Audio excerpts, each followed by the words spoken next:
سلام دوستان خوبم، خوش اومدید به کانال و صفحمون.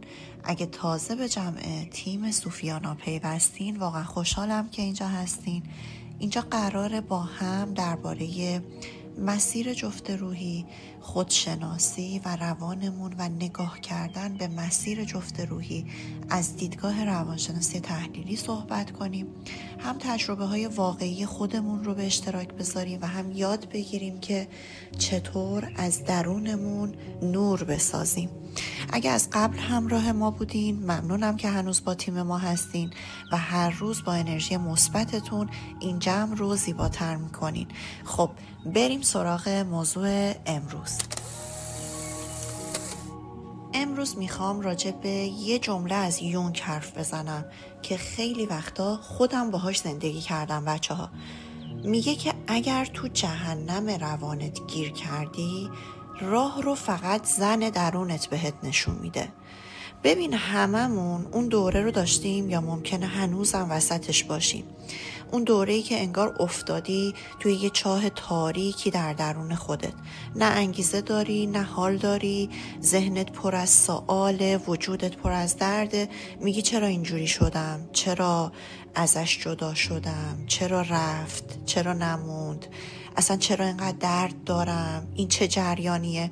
اونجاست که خیلیا میخوان با فکر و منطق از اون وضعیت بیان بیرون.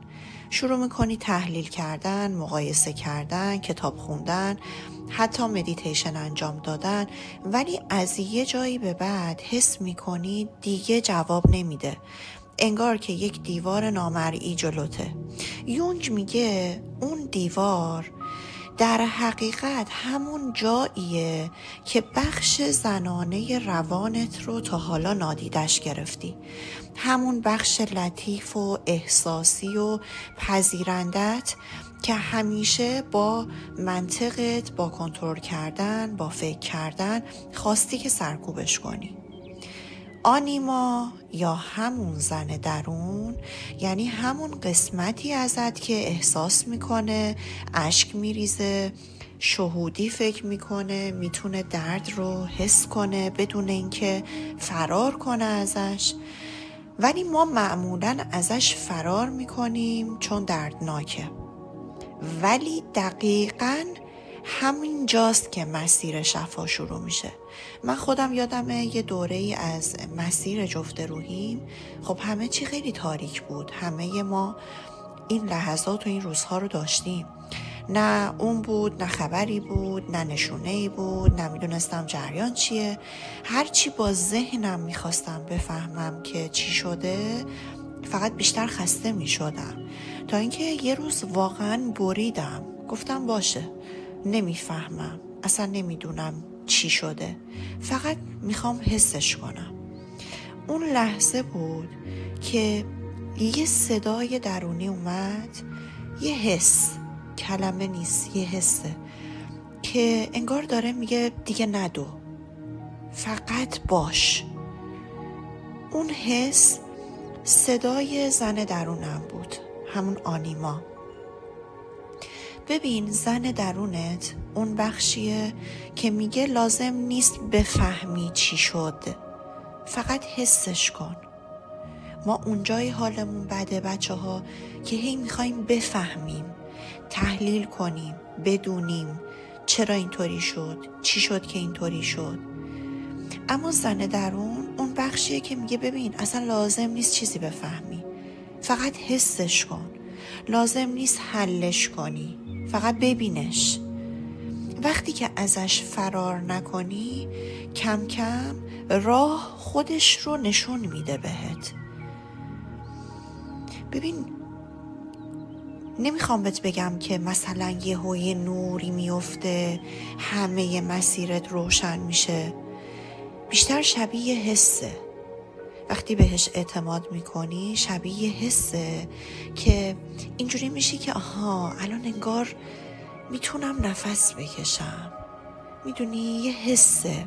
توی مسیر جفت روحی هم ما معمولاً توی این جهنم روانی گیر میکنیم، چون داریم از یه دردی فرار میکنیم که قرار بوده ما رو عوض کنه.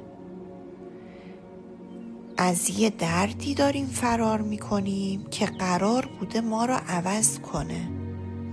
یه جور مرگ ایگو اتفاق میفته بچه ها. اون بخشی از ما که میخواست کنترل کنه، همه چیزو بفهمه، حساب کتاب کنه، وقتی که اون بخش میمیره، آنیما یا همون زن درون بیدار میشه. میگه که حالا که دیگه نمیتونی با زور و حساب کتاب جلو بری، بیا با عشق و پذیرش حرکت کن. راه خروج از جهنم روان از همون دردی میگذره که ازش میترسی. باید بری توش، حسش کنی و اونجا یه صدای آروم رو پیدا میکنی که قبلا هیچ وقت بهش گوش نمیدادی. زن درونت دقیقا همون بخشه. اون راه رو بهت نشون میده، البته با منطق نه، با دلیل و منطق و اینا نه، دقیقا با حضورت راه رو بهت نشون میده، با گفتن این که اشکالی نداره الان اینجوریم، اشکالی نداره الان این درد هست، من میخوام با دردم بمونم بدون اینکه فرار کنم. به نظر من این جمله یونگ یه جور دعوت به اعتماد دوباره به درونته، نه به بیرون، نه به کسی، نه به رابطه، به خودت.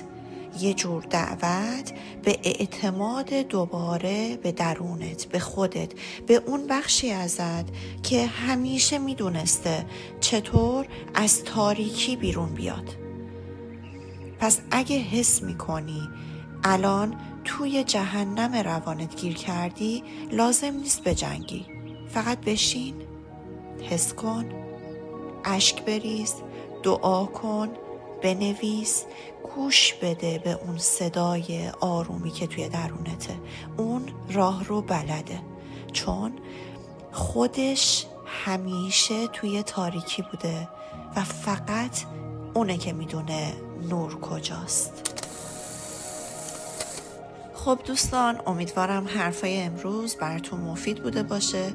یادتون باشه وقتی حس کردین تو جهنم روانتون گیر کردین، زن درونت، همون صدای آروم و لطیف درونت میتونه راه رو نشون بده.